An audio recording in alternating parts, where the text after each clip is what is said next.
Hai Sobat Rebahan, selamat datang di channel hiburan kaum rebahan. Armin akan membacakan kelanjutan sebuah cerita novel yang sangat seru, yang sangat menarik, yang sangat menghibur, yang sangat layak untuk diikuti dari awal hingga akhir. Sebuah cerita novel yang berjudul The Story of Ye-Chen. Tetapi sebelum melanjutkannya, pastikan kalian sudah subscribe channel ini dan aktifkan lonceng notifikasinya agar tidak ketinggalan jika admin upload video terbaru. Jika kalian menyukai cerita seperti ini, jangan lupa like, jika berkenan share juga ke teman-teman lainnya agar teman-teman lainnya juga mendapatkan informasi dan hiburan di channel ini. Baik, kita lanjutkan di bab ke 3322. 20 menit kemudian, pesawat Concorde lepas landas di langit malam Tianjin, terbang ke Eropa Utara dengan kecepatan tinggi. Ye-Chen dan Helena harus melakukan perjalanan sepanjang 8.000 km. Pesawat biasa membutuhkan waktu setidaknya 9 jam, tapi pesawat Concorde bisa mencapai kota Osu, ibu kota Eropa Utara, hanya dalam 4 jam.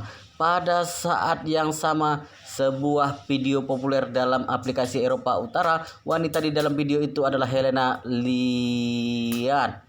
Iliad, wanita tercantik di Eropa Utara. Meski Helena telah kehilangan hak atas tahta, tapi dia merupakan salah satu anggota keluarga kerajaan yang paling disukai di seluruh Eropa Utara. Jadi, dia memiliki lebih dari 8 juta penggemar dalam aplikasi video pendeknya. Hampir setengah penduduk Eropa Utara merupakan penggemar Helena. Dulu, akun beberapa video pendek kehidupan sehari-hari, sehingga banyak warga yang menyukainya mengetahui kegiatannya melalui aplikasi ini. Namun, setelah ada kabar mengatakan Helena pergi ke Tiongkok untuk menikah dengan salah satu anggota keluarga di sana, akun video pendeknya berhenti update. Setelah beberapa hari, dia tiba-tiba memperbaharui video dirinya yang sedang duduk di mobil serta berkata penuh semangat, "Teman-teman, aku sangat senang saat ini karena akan segera naik pesawat Concorde ke Eropa Utara untuk menghadiri pernikahan adikku Olivia. Kali ini aku bukan hanya menghadiri pernikahannya saja, tapi juga akan menjadi pengantinnya dan akan menyaksikan dia masuk ke aula pernikahan. Ya Tuhan, aku benar-benar sangat bersemangat sehingga hampir menangis. Semoga kalian bisa sama-sama mengucapkan selamat padanya bersamaku." Warga Eropa Utara sangat senang saat mendengar Putri Helena akan kembali sehingga berkomentar di bawah videonya, "Selamat datang Putri Helena." Selain itu, banyak orang yang mengucapkan selamat untuk pernikahan Putri Olivia. Saat ini sedang tengah hari di Eropa Utara. Olivia yang sedang makan siang bersama orang tuanya sangat marah setelah melihat video itu dan mendorong piring sehingga jatuh. Helena benar-benar cari mati. "Aku sudah mengatakan dengan jelas kalau tidak mengizinkannya kembali lagi selama hidupnya, tapi tidak diduga dia masih berani kembali dengan cara seperti ini. Dia memposting video, artinya memprovokasiku secara terang-terangan. Apakah dirinya pikir aku tidak berani menyentuhnya setelah memposting video ini? Dia terlalu meremehkanku." Setelah itu, dia segera mengambil ponsel untuk menelepon Helena. Namun notifikasi suara mengatakan kalau ponsel Helena sedang tidak aktif. Olivia mengirim pesan suara, "Helena, berani sekali kamu membantah perintahku. Jika kamu berani menginjakkan kakimu di Eropa Utara, aku akan Olivia masih belum selesai berbicara, tapi Richard merebut ponselnya dan segera menghentikan pesan suara serta berkata, "Apakah kamu sudah gila, Olivia? Jika kamu mengancam ibu Helena dalam pesan suara, kamu akan hancur kalau Helena mempublikasikan pesan suaramu." Olivia langsung berkeringat dingin karena ketakutan dan bertanya dengan panik, "Aku mengatakan sampai di mana tadi?" Richard berkata dengan panik, "Untung reaksiku cepat sehingga belum sempat menyelesaikan kata-katamu." Olivia menghela napas. Dia mengelus dada sambil marah. "Helena, sialan. Aku kehilangan akal sehat karena dia." Richard terdiam dan menonton video Helena sampai selesai bersama istrinya, lalu berkata, "Apa yang ingin dilakukan Helena? Apakah dia ingin membawa ibunya keluar?" Wendy, ibu Olivia berkata, "Helena bukan orang bodoh. Dia pasti tahu kalau dirinya tidak bisa menemukan keberadaan ibunya dengan kekuatan yang dia miliki. Jadi kepulangannya kali ini untuk mendekatkan hubungan dengan kita." Olivia berkata dengan dingin, "Aku tidak peduli apa tujuannya, tapi dia kembali tanpa persetujuanku artinya melawanku." Setelah itu Olivia berkata lagi, "Selain itu, aku sudah menyuruhnya pergi ke Kastil St. Petersburg, Rusia. Tapi dia bukan hanya tidak mendengarkanku, malah kembali ke sini. Benar-benar berani sekali. Selain itu dia bahkan mengatakan akan menjadi pengapitku. Aku tidak sudi. Aku tidak akan membiarkan dia mencuri perhatian di pernikahanku." Richard mengerutkan alisnya. "Aku dengar keluarga Yi sudah tunduk kepada Wan Nonghol. Meski begitu, keluarga Yi masih punya setengah aset, setidaknya sekitar 100 sampai 200 miliar euro. Kekuatan ini benar-benar tidak bisa diremehkan." Helena juga naik pesawat Concorde milik keluarga Yi. Ini menunjukkan keluarga Yi masih belum benar-benar berakhir. Dia masih berharga untuk kita. Setelah itu dia membujuk Olivia. "Jadi aku rasa kamu jangan marah dulu. Lebih baik kita lihat apa yang ingin dilakukannya. Jika dia ingin memperbaiki hubungan denganmu dan pergi setelah pernikahanmu, maka biarkan dia bekerja sama dengan kita untuk mengambil dana keluarga Yi. Untuk apa melawannya?" Olivia berkata dengan ekspresi jijik. "Aku tidak suka sejajar dengan Helena." Kemudian dia berkata dengan marah, "Selama ini aku selalu ditekannya. Dia berada di depanku dalam hak waris. Dia juga lebih cantik dariku. Prestasinya lebih baik dariku. Warga bahkan jauh lebih mencintainya. Kemudian aku mendapatkan hak waris dengan susah payah, tapi warga tetap mendukungnya." Olivia berteriak. "Hal yang paling menyebalkan adalah setelah aku dinobatkan sebagai pewaris pertama, masih ada sekitar 1 juta warga yang meminta petisi di web Gedung Putih.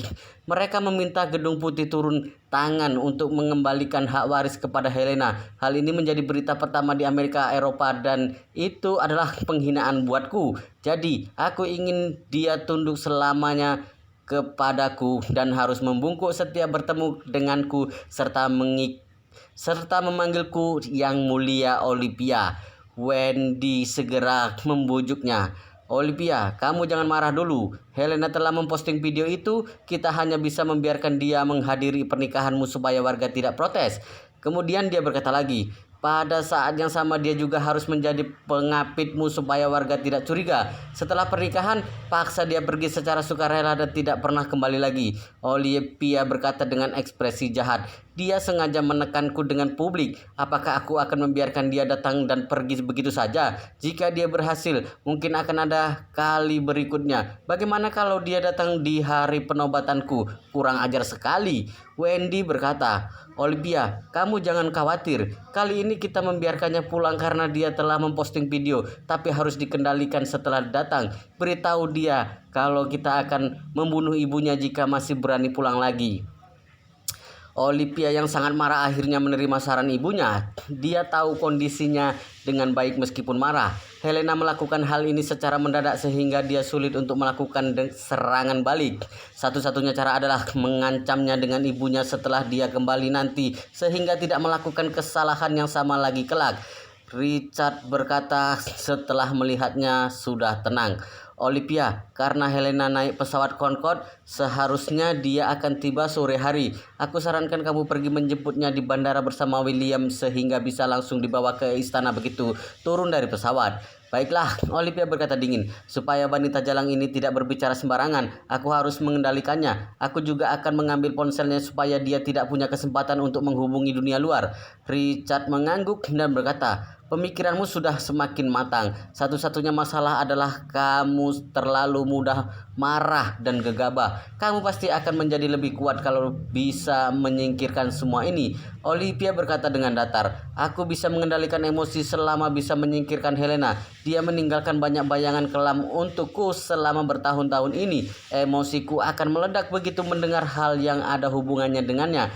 Richard menepuk punggungnya dan berkata, "Jangan khawatir Olivia. Kali ini kita pasti akan menyelesaikan masalah Helena dan membuatnya membantu kita mendapatkan aset keluarga Yi dengan patuh." Olivia berkata dingin, "Sebenarnya aku sudah tidak ingin dia menikah dengan keluarga Yi. Aku ingin mengantarkannya pada Aman Ramovich di Rusia." Richard berkata, "Aset Aman Ramovich tidak bisa dibandingkan dengan keluarga Yi, tidak menguntungkan." Olivia berkata dengan serius, tapi Aman Removich bersedia membayar 500 juta euro jika Helena menikah dengannya. Richard berkata, 500 juta euro hanya dibayar sekali. Bukankah keluarga Yi telah berjanji menginvestasikan 2 miliar euro? Ini hanya tahap awal, masih banyak ruang lagi ke depannya. Jadi tidak menguntungkan kalau menikahkan Helena dengan Aman Removich. Richard berkata dengan sangat serius, "Ayah, kamu jangan lupa kalau penyakit jantung Helena sangat parah. Mungkin dia tidak bisa bertahan lama lagi. Jika hanya bisa bertahan beberapa bulan, mungkin hanya bisa mendapatkan beberapa ratus juta euro saja dari keluarga Yi. Mungkin juga dia sudah mati sebelum modal awal datang. Keluarga Yi tidak mungkin meneruskan investasi dengan kita kalau dia mati." Richard tercengang dan bergumam, "Dasar, kenapa kamu bisa melupakan hal ini?" Olivia terlihat jahat. "Helena adalah anjing peliharaan yang hampir mati. Kita harus segera memikirkan cara untuk membuatnya mendapatkan uang untuk kita. Setelah menyerahkan dia kepada Aman Removich, 500 juta akan segera kita dapatkan dan sudah tidak ada hubungan lagi dengan kita meski dia mati di Kastil St. Petersburg. Aman Removich tidak mungkin minta uangnya kembali, bukan?" Richard berkata dengan senang. "Olivia, rencanamu sangat bagus. Kalau begitu, pikirkan cara untuk mengirimnya ke Aman Removich." Olivia mengangguk dan tersenyum dingin karena dia sudah datang, maka nasibnya berada dalam tanganku. Kemudian tersenyum jahat melintas di wajahnya. "Aku dengar Aman Removich punya kelainan. Dia suka menyiksa wanita di ranjang. Helena mengidap penyakit jantung. Mungkin dia akan mati di tangan Aman Removich pada malam pertama tinggal di sana." Kemudian dia menambahkan, "Jika seperti itu, kita bisa meminta uang dari Aman Removich lagi. Jika tidak, kita akan menyebarkan kalau dirinya menyiksa putri kerajaan sampai mati. Aku rasa kita bisa meminta 500 juta euro lagi. Lagi pula, kerajaan tidak mudah membesarkan Helena. Jadi masuk akal kalau aku meminta 500 juta uang kompensasi darinya." Richard mengacungkan jempol pada putrinya. "Olivia, kamu sangat hebat. Kerajaan akan berkembang pesat setelah kamu mewarisi tahta." Olivia mengangguk. "Seluruh Eropa sedang memperhatikan masalah pernikahanku dengan William. Banyak kerajaan dan bangsawan yang ingin datang ke pesta pernikahan kami. Aku awalnya tidak berencana mengundang Aman Removich, tapi karena Helena sudah datang maka aku akan mengundangnya, lalu memintanya datang setelah pesta pernikahannya selesai." Richard tertawa. "Aman Removich paling suka menghadiri pesta bangsawan Eropa. Kamu telepon sekarang, dia pasti akan tiba malam ini." Olivia mengangguk. "Aku akan segera menelponnya." Setelah itu Olivia berkata lagi, "Oh ya, aku rasa tidak perlu membiarkan nenek tua itu hidup lagi setelah aku menikah. Minta dokter diam-diam mencabut selangnya saja." Kecepatan pesawat Concorde lebih cepat dari kecepatan rotasi bumi. Saat Yichen dan Helena naik pesawat, hari sudah malam di Yanjing. Tapi setelah mereka tiba di kota Osu 4 jam kemudian, Eropa Utara baru saja menjelang sore. Setelah pesawat mendarat di ujung landasan, langsung dipandu mobil ke hanggar.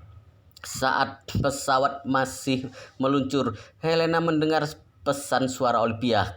Meski kata-katanya belum selesai, tapi Helena bisa mendengar ancaman darinya. Dia melihat Yichen dengan panik dan berkata, "Tuan Yi, Olivia sangat marah saat ini. Aku rasa dia pasti akan mengendalikanku begitu turun pesawat." Yichen tersenyum. "Mungkin dia akan mengurungmu di istana dan aku mungkin akan diperlakukan dengan cara yang sama."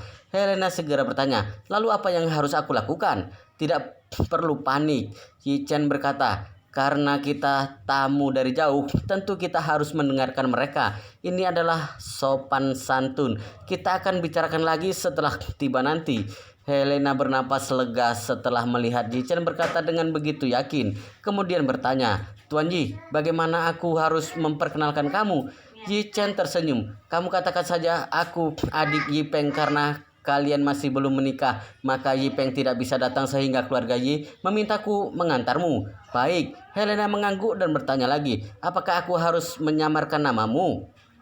Yichen menggeleng, "Tidak perlu. Ini pertama kalinya aku datang ke Eropa Utara, jadi harus datang secara terang-terangan." Di hanggar saat ini Olivia yang memakai baju Channel dan dandanan cantik sedang merangkul lengan seorang pemuda bule sambil melihat pesawat Concorde yang semakin dekat.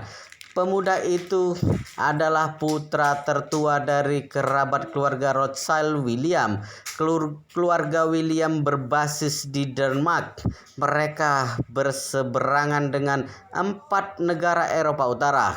Selama ini keluarga William selalu berharap bisa memasuki tahap kedua keluarga Rothschild sehingga terus berusaha dengan rendah hati. Dalam keluarga Rothschild, struktur keluarga sama seperti keluarga Yi, tapi pada kenyataannya lebih rumit lagi. Keluarga Rothschild adalah keluarga yang bergerak di bidang keuangan dan membuka bank, jadi alokasi daya internal sangat kuat. Garis hidup keluarga Rothschild adalah di tangan keluarga inti yang ada di Amerika, dan keluarga inti membedakan alokasi sumber daya dan membedakannya dari keluarga lain. Sumber daya yang bisa diterima keluarga tingkat kedua dari keluarga inti setiap tahunnya lebih tinggi 2 atau 3 kali lipat dari keluarga tingkat ketiga. Jadi setiap keluarga kedua dan ketiga selalu berusaha maju, sedangkan keluarga tingkat pertama harus melakukan segala cara untuk menstabilkan posisi mereka supaya tidak dilampaui keluarga lainnya. Oleh karena itu, persaingan internal yang kuat seperti ini membuat hambatan internal keluarga seperti keluarga Rothschild sangat kuat secara keseluruhan sehingga tidak mudah untuk mencapai persilangan tangga internal.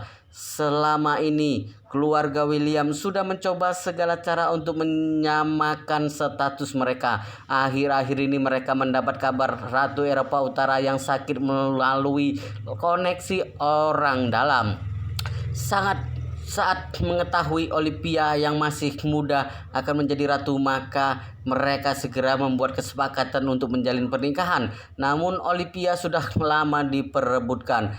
Banyak orang kaya di Eropa sadar kalau dirinya akan segera menjadi ratu sehingga banyak yang berharap bisa menikahinya. Di seluruh Eropa ada rasa kekuasaan dan feodalisme yang kuat sehingga hampir semua orang berpikir kalau keluarga kerajaan dan bangsawan lebih tinggi dari yang lain. Orang-orang kaya yang tidak memiliki gelar bangsawan jika bisa menikahi ratu maka mereka akan segera diberi gelar pangeran dan adipati sehingga langsung melompat ke atas yang tinggi. Alasan mengapa William bisa menonjol di antara banyak pesaing karena keluarganya memutuskan untuk investasi sebanyak 2 miliar euro dan uang tunai 1 juta euro sebagai mas kawin untuk menekan pesaing lainnya. Keluarga William berharap bisa meningkatkan pengaruhnya di seluruh Eropa melalui dukungan keluarga kerajaan dan maju ke tingkat 2 keluarga Rothschild. Pada saat ini Olivia melihat pesawat Concorde yang tampak seperti angsa putih dan berkata dengan kesal, "Keluarga Yi sungguh luar biasa. Mereka bahkan bisa mendapatkan pesawat supersonik seperti ini." William mengangguk dan berkata dengan kagum, "Sebagai pesawat penumpang tercepat dunia, pesawat ini langsung diserbu banyak keluarga begitu tidak terbang lagi. Pesawat seperti ini masih bisa digunakan, totalnya kurang dari 10. Keluarga Rothschild punya 3 pesawat dan semuanya ada di tangan keluarga inti. Aku sama sekali tidak punya kesempatan mencobanya. Tidak diduga keluarga Yi punya pesawat ini." Olivia berkata dengan kesal, "Aku masih belum pernah naik pesawat supersonik seperti ini." William memonyongkan mulutnya. "Aku juga belum pernah." Katanya keluarga Yi mengalami banyak kerugian. Tidak tahu apakah mereka bersedia menjual pesawat ini dengan harga murah atau tidak. Jika mau, aku akan membelinya. Bersambung guys. Wow, luar biasa sekali ceritanya, sangat seru, sangat menarik, sangat menghibur, sangat membuat kita penasaran jika tidak mengetahui cerita kelanjutannya. Tetapi sepertinya di bab ini sampai di sini dulu dan kita akan lanjutkan di bab berikutnya di video selanjutnya. Pastikan kalian sudah subscribe channel ini dan aktifkan lonceng notifikasinya agar tidak ketinggalan jika admin upload video terbaru. Jika kalian menyukai cerita seperti ini, jangan lupa like, jika berkenan share juga ke teman-teman lainnya agar teman-teman lainnya juga mendapatkan informasi dan hiburan di channel ini. Baik, kita lanjutkan di bab berikutnya di video selanjutnya.